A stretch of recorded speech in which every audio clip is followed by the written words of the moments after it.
मसीह यीशु के ज़िंदा जलाली और बाबरकत नाम में आप सबों की सलामती हो। कैसे हैं आप सब? सीज़न ख़राब है, थोड़ा ज़ुकाम बुखार चल रहा है आजकल। मेरा भी यही हाल है मेरे अजीज़ों, लेकिन खुदावंद के काम नहीं रुकते, वो जारी और सारी रहते हैं। खुदावंद अपने लोगों को बीमारी से भी उठा खड़ा करता है और अपने जलाल के लिए इस्तेमाल कर लेता है। हालेलुया।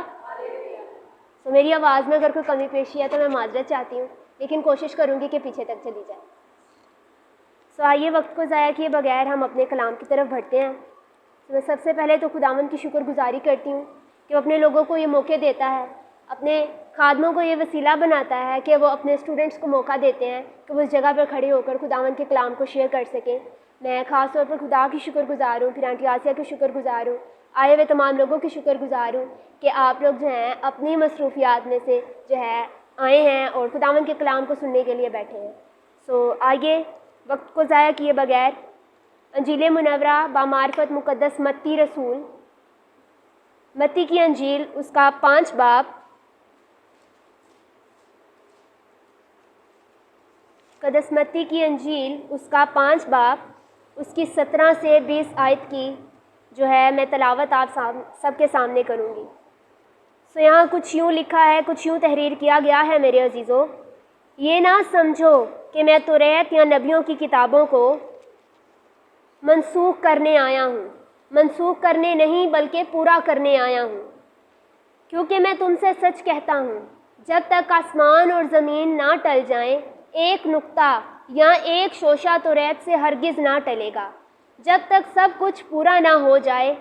बस जो कोई अपने छोटे से छोटे हुक्मों में से भी किसी को तोड़ेगा और यही आदमियों को सिखाएगा कि वो आसमान की बादशाही में सबसे छोटा कहलाएगा, लेकिन जो उन पर अमल करेगा और उनको तालीम देगा वो आसमान की बादशाही में बड़ा कहलाएगा। क्योंकि मैं तुमसे कहता हूँ कि अगर तुम्हारी रास्तबाजी फ़कीहों और फरीसियों की रास्तबाजी से ज़्यादा ना होगी तो तुम आसमान की बादशाही में हरगिज़ दाखिल ना होगे। पाक कलाम के पढ़े और सुने जाने पर खुदावंद की खास बरकत नाजिल हो। खुदावंद का शुक्र हो। मेरे अजीज़ों, मैंने जो है कोई और मैसेज रेडी किया था, वो मैसेज मुझे आज से 2 हफ्ते पहले मिला था, यहीं पे मिला था, इसी जगह पे मैं चर्च आई थी बुध वाले दिन। तो आंटी ने मुझे उससे 1 हफ्ते पहले कहा था कि आपको दुआ रोज़ा की मीटिंग में जो है कलाम ना रेडी करो। मैंने कहा अच्छा। मैंने दुआ की यहाँ पे आके, खुदा ने मुझे उसी वक्त जो है ना वो मेरे माइंड में एक बात स्ट्रक हुई। मैंने बाइबल जो है ना वो स्क्रॉल करना शुरू की और मुझे जो है एक मैसेज मिला, तो मैंने उस मैसेज को रेडी किया। परसों तक मेरा, कल तक मेरा वही मैसेज था। रात में दोबारा जो है प्रिपरेशन करने के लिए बैठी तो मैं यूट्यूब देख रही थी, तो अचानक एक पास्टर जो है उनका मैसेज मेरे सामने आया, तो उन्होंने इस बात को कोट किया हुआ था, उन्होंने ये बात की हुई थी अपने मैसेज में। तो मेरा ध्यान एकदम गया इस बात की तरफ। मैंने कहा कि क्यों ना एक डिफरेंट चीज़ अपने कलीसिया को बताई जाए, एक डिफरेंट चीज़ जो है अपनी कलीसिया के साथ शेयर की जाए। ये बात होनी चाहिए, अपने लोगों को बताना चाहिए, अपनी कलीसिया को हर तरह से बेदार रखना चाहिए। आमीन। सो ये हवाला, ये मतन जो मैंने पढ़ा है, ये शरीयत के तौलक से है, तौरात के तौलक से है, पुराने अहदनामा की जितनी किताबें हैं उनके तौलक से है मेरे अजीज़ों। तो सबसे पहले जो जिस रसूल ने, जिस नबी ने, जिस रसूल ने, जिस पैगंबर ने ये किताब को लिखा है, यानी कि मत्ती, मुक़द्दस मत्ती ने जिस किताब को लिखा है, हम उसकी ज़िंदगी पर थोड़ा सा गौर करते हैं मेरे अजीज़ों। मुक़द्दस मत्ती जो था उसकी ज़िंदगी के बारे में जो है शरीयत भी और मेरे अजीज़ों हिस्ट्री भी जो है वो ज़्यादा कुछ बताती नहीं है। मुक़द्दस मत्ती के बारे में सिर्फ इतना बताया जाता है कि वो एक लावी था, शुरू में लावी कहलाता था और महसूल लेने की चौकी पर बैठा करता था। वो इस कदर, यानी कि आप ये समझ लें कि मसीह के साथ चलने से पहले इस कदर जो है ना वो डबल क्रॉस पर्सन था, यानी कि धोखेबाज शख्स था कि उसके अपने दोस्त, उसके अपने साथ रहने वाले भी उस पर एतबार नहीं करते थे, यानी कि इस कदर जो है वो धोखेबाज शख्स समझा जाता था। लेकिन फिर खुदावन ने उसको एक दिन बैठे हुए देखा, तो खुदावन ने उसको कहा कि तू मेरे पीछे आ जा, और उसका नाम लावी से मत्ती हो गया। इसी तरह से उसने जो है फिर वो उन 4 मुकद्दसीन में एक बहुत अहमियत का हामिल है मेरे अजीज़ों। ये 4 अनाजील, मत्ती, मरकस, लूका, यूहन्ना जो हमें नज़र आती हैं। मुकद्दस मत्ती ने जो है सारे का सारा मवाद जो है, यानी कि सारे का सारा मटेरियल, सारे का सारा जो भी यीशु मसीह की पैदाइश से लेकर उसकी मसलूबियत और फिर जी उठने तक का जितना भी लिखा है ना, वो सारा उसने तरतीब में लिखा है। इसने कोई चीज़ मिस नहीं की, इसने हर एक चीज़ तरतीब से लिखी है। इसने जो है एक और बात इसकी बहुत ही खूबसूरत है मेरे अजीज़ों कि ये अंजील यीशु मसीह को एज ए टीचर बयान करती है, as a teacher, as a उस्ताद दिखाती है कि यीशु मसीह जो है वो एज ए टीचर किस तरह से खिदमत कर रहे हैं, एज ए टीचर किस तरह से चल रहे हैं। हमारे पास भी आज इंटरनेशनली तौर पे टीचर्स डे मनाया जा रहा है। सो यीशु से बड़ा और अजीम उस्ताद तो कोई नहीं, ठीक है। सो ये अंजील जो है यीशु मसीह को एज ए उस्ताद पेश करती है। सो हवाला, ये मतन जो मैंने आप सबके सामने पढ़ा है मेरे अजीज़ों, इसमें ये लिखा गया है, इसकी हेडिंग ही यहाँ पे ये लिखी गई है कि तौरात के बारे में तलीम। यीशु मसीह जो है इस जगह पर, इस हवाले में, इस मतन में जो है अपने शागिर्दों के साथ और वो लोग जो इर्द गिर्द बैठे हुए हैं उनके साथ जो है वो कलाम कर रहे हैं, ठीक है। इस कलाम को पहाड़ी वाइज भी कहा जाता है क्योंकि ये पहाड़ी पर बैठ के यीशु मसीह ने दिया था, पहाड़ी पर बैठ के ये गुफ्तगू की गई थी। मेरे अजीज़ों, यहाँ पे लिखा गया है कि ये ना समझो कि मैं तौरात या नबियों की किताबों को मनसूख करने आया हूँ, मनसूख करने नहीं बल्कि पूरा करने आया हूँ। ये हवाला, ये आयत पढ़कर मेरे अजीज़ों हम सबको ये लगता है कि शरीयत पूरी है। शरीयत, कितने लोगों को लगता है शरीयत पूरी है? मेरे अजीज़ों, हम सब ये कहते हैं यीशु ने आगे शरीयत पूरी कर दी है, कहते हैं ना। तो शरीयत क्या है? पूरी है। किस किस का ईमान है शरीयत पूरी है? शरीयत पूरी है मेरे अजीज़ों, लेकिन शरीयत पूरी भी पूरी नहीं है। ये जानकर आप लोगों को बड़ी ही हैरत होगी कि शायद मैं कुछ गलत बात करने को हूँ, लेकिन मैं गलत बात करने को नहीं हूँ। ये कलाम, ये जो आपके सामने है, ये जो आपके हाथों में है, जो आपके घरों में है, जो लोग खोलते हैं, जो पढ़ते हैं, उनको पता होगा कि जितने भी वादे, जितने भी अहद पुराने अहदनामा में किए गए हैं, शरीयत की किताबों में किए गए हैं, तौरात की किताबों में किए गए हैं, सहाइफ़े अंबिया में किए गए हैं, ज़बूर में किए गए हैं मेरे अजीज़ों, वो सारे के सारे पुराने अहदनामा में है, ठीक है। यीशु मसीह ने नए अहदनामा में कोई नई बात नहीं की, कोई नई बात नहीं की। सारी पुरानी बातों को हमें समझाने के लिए आसान किया है। क्या किया है? आसान किया है। अब पुराने अहदनामा में जो है एक कहा जाता है कि खून का बदला खून और दांत का बदला दांत, ठीक है। इस तरह की एक कोड लिखी हुई है, यानी कि एक आयत लिखी हुई है मेरे अजीज़ों। यीशु ने क्या कहा कि अगर तुझे कोई मारे तो अपना दूसरा गाल भी उसकी तरफ फेर दे, ठीक है। खून को क्या करना? माफ़ करना, ठीक है। दांत का बदला दांत जो है वो उसको भी माफ़ करना। यीशु ने माफ़ी की तालीम दी। लेकिन यहाँ पे हमें कुछ और नज़र आ रहा है मेरे अजीज़ों। यहाँ पे लिखा हुआ है कि मैं जो शरीयत की जो वो है ना, जितनी भी शरीयत है उसको मनसूख करने नहीं आया बल्कि उसको पूरा करने आया हूँ। लेकिन मैं आपको बता रही हूँ कि शरीयत यीशु ने अभी पूरी नहीं की, अभी शरीयत पूरी नहीं हुई, शरीयत अभी मुकम्मल नहीं है, शरीयत अभी आधी है मेरे अजीज़ों। मैं आपके सामने 7 ईदों का जिक्र करूँगी। कितनी ईदों का? 7 ईदों का। वो 7 ईदें आपने याद रखनी है मेरे अजीज़ों। यहाँ पे लिखा हुआ है, क्योंकि मैं तुमसे सच, ये जहाँ पे लिखा हुआ है ना कि मैं इसे पूरा करने आया हूँ। अगर आप अब्रानी ज़ुबान की बाइबल में देखें ना, तो जहाँ पर पूरा का लफ्ज़ लिखा हुआ है ना मेरे अजीज़ों, इस जगह पर यीशु मसीह का यहाँ पर कहा गया और इसका मीनिंग ये आता है कि मैं पूरे तरीके से समझाने आया हूँ, पूरे तरीके से समझाने आया हूँ। यानी कि वो पूरी तो हो गई है, बहुत सारी ऐसी चीज़ें जो पूरी हो चुकी हैं, लेकिन बहुत सारी ऐसी चीज़ें जो रहती भी हैं मेरे अजीज़ों। सो यीशु मसीह जो हैं उनको पूरा करने आए हैं। सो ये शरीयत जो है तब पूरी होगी, नीचे वाली लाइन में लिखा हुआ है, यानी नीचे वाली आयत में लिखा हुआ है, आसमान और ज़मीन ना टल जाएं, एक नुक्ता एक शोशा भी तौरात से हरगिज़ ना टलेगा। मुकाशवा की किताब में लिखा हुआ है कि आखिरी वक्त में आसमान लपेट दिया जाएगा, आसमान लपेट दिया जाएगा, हटा दिया जाएगा, ख़त्म कर दिया जाएगा, ज़मीन की कोई वजूद नहीं रहेगा, तबाह बर्बादी हो जाएगी। तब शरीयत पूरी हो, तब क्या होगी? तब शरीयत पूरी होगी। अभी शरीयत पूरी नहीं। तो वो 7 ईदें जिनका आपके सामने मैं जिक्र करने को हूँ मेरे अजीज़ों, वो 7 ईदें जो हैं वो इसराइल में जो हैं वो बड़े जोशो खरोश से मनाई जाती हैं। आज भी उनका वजूद मौजूद है मेरे अजीज़ों। ईद फसा, ईद फ़तीर, ठीक है। उसके बाद आती है हफ्ते के पहले दिन में आती है फलों की ईद, और उसके बाद आती है ईद पेंतिकोस्त, नरसिंगों की ईद और ईद ख़याम। 7 ईदें आप सबके सामने मैंने बताई हैं। कितनी ईदें बताई हैं मेरे अजीज़ों? 7 ईदें बताई हैं आप सबके सामने। इन ईदों का ताल्लुक़ यीशु मसीह की ज़िंदगी से है। किसकी ज़िंदगी से है?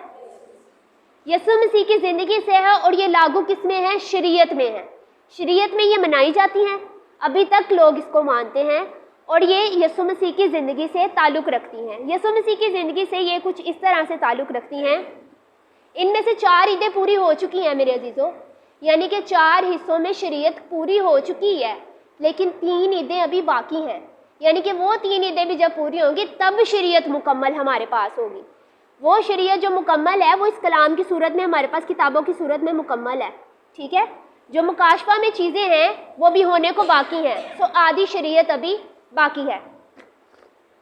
पहली ईद जो है मेरे अजीज़ों, यहाँ पे लिखा हुआ है कि पहली ईद जो है वो ईद फसा है।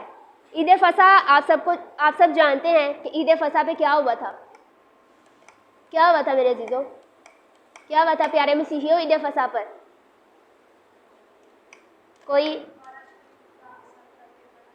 आखिरी खाना खाया गया था, और क्या हुआ था? कुर्बानी हुई थी, अजीम कुर्बानी। किसकी कुर्बानी? किसकी कुर्बानी हुई थी? आंटी ने भी बताया है, यीशु मसीह की कुर्बानी हुई थी, जो क्या है, बेऐब बर्रा है। फसा की ईद पर मेरे अजीज़ों वो कौमें क्या किया करती थी कि एक बर्रा को लिया जाता था, ठीक है, उसकी बड़ी देखभाल की जाती थी, बड़ा उसको खिलाया पिलाया जाता था, उसकी बड़ी देखभाल की जाती थी, क्योंकि फसा के दिन उसको कुर्बान किया जाता था, ठीक है। काहिन जो है वो एक बर्रा लिया करता था और उसको कुर्बान किया करता था कफ़ारे के तौर पर, ठीक है। सो यीशु मसीह जो है वो ही बर्रा है जिसने ईद फसा के लिए जो लिया गया था, ठीक है, जिसने अपने शागिर्दों के साथ खाना खाया, ठीक है, उसकी देखभाल की गई, ठीक है, और फिर ईद फसा वाले दिन जो है यीशु मसीह को सलीब पर कुर्बान कर दिया गया, ठीक है। सो ये ईद पूरी हो गई, ये ईद, सो शरीयत की ये एक पहली ईद पूरी हो गई मेरे अजीज़ों। उसके बाद आती है ईद फ़तीर। ईद फ़तीर जिसे बेखमीरी रोटी की ईद कहा जाता है। किसकी ईद कहा जाता है मेरे अजीज़ों? बेखमीरी रोटी की ईद कहा जाता है।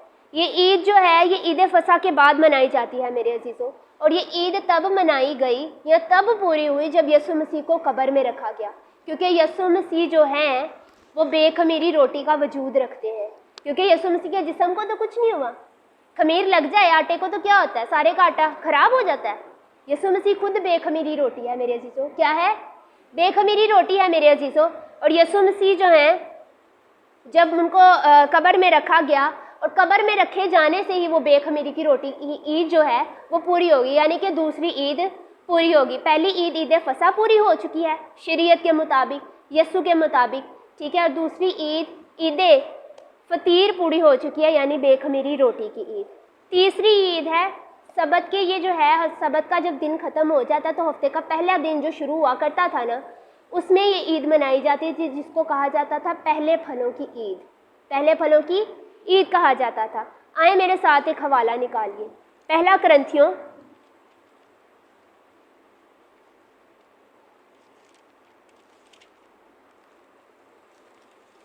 करंथियों मेरे अजीज़ों उसका 15 बाब और उसकी 20 आयत।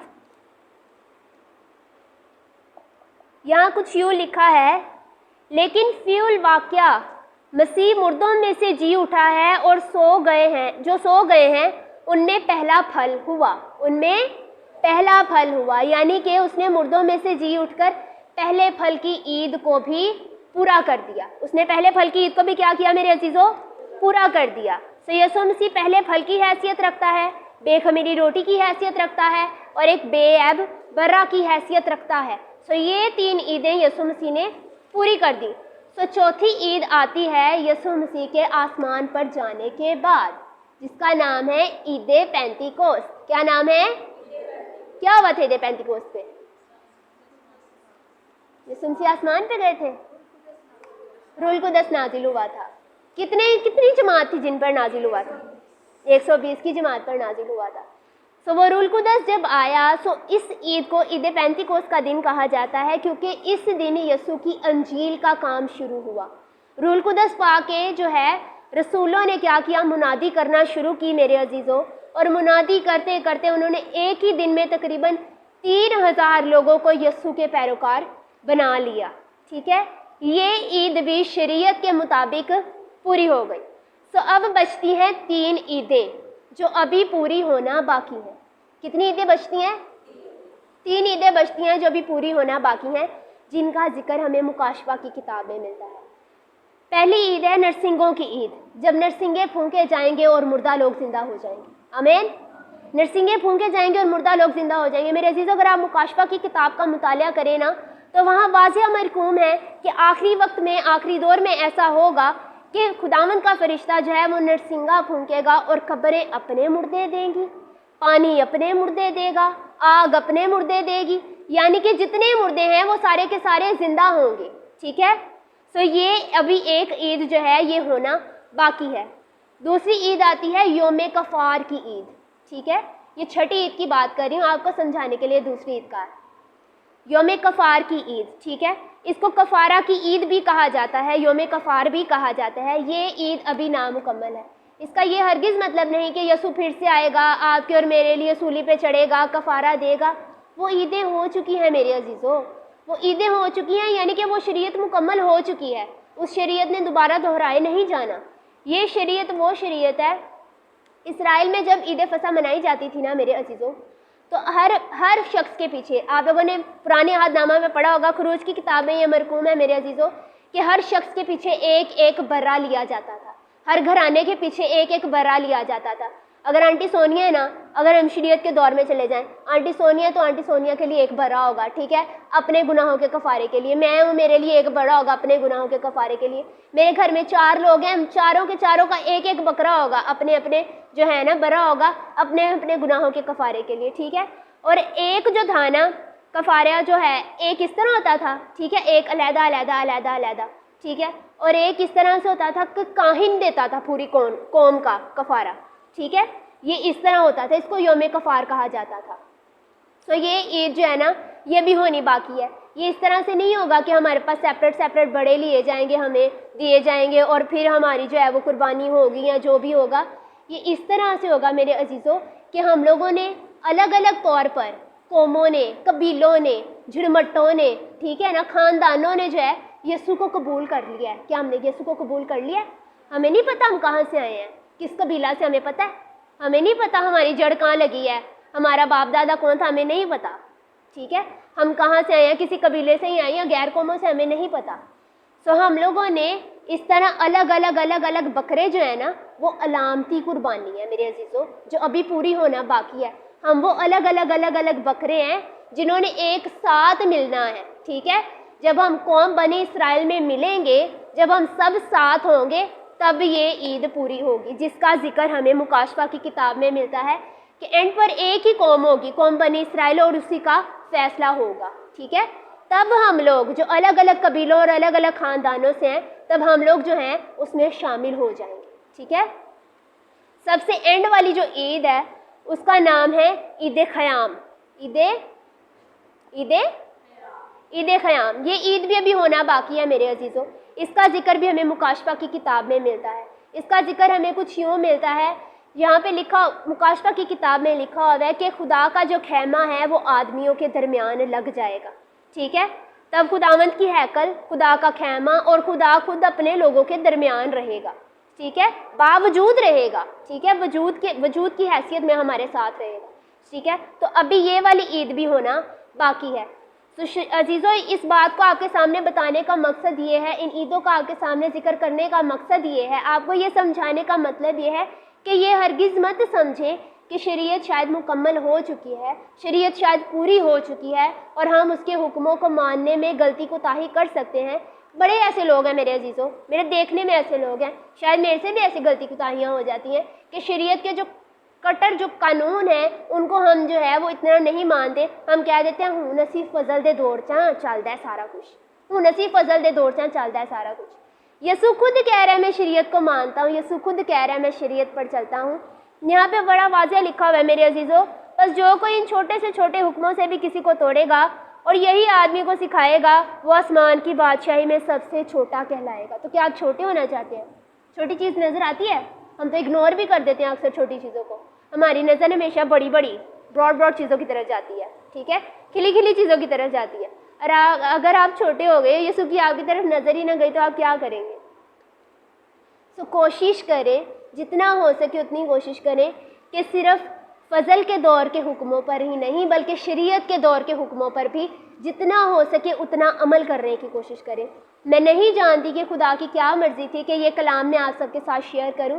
हो सकता है कि मुझसे कोई गलती कोताही हो रही हो, खुदा मुझे बताने की कोशिश कर रहा हो कि शायद हम पूरे तौर से उस बात पर अमल नहीं कर रहे, शायद हम पूरे तौर से उस शरीयत पर अमल नहीं कर रहे। तो हमें कोशिश करनी है कि हमसे अगर कोई गलती कोताही हो रही है तो हम इसे कम करने की कोशिश करें मेरे अजीज़ों, और खुदावन की तरफ आने की कोशिश करें मेरे अजीज़ों।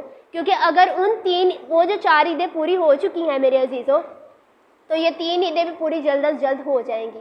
ये सारा कुछ जो है 1000 साल बादशाही के बाद होगा मेरे अजीज़ों। एक बात आपको बताना चाहती हूँ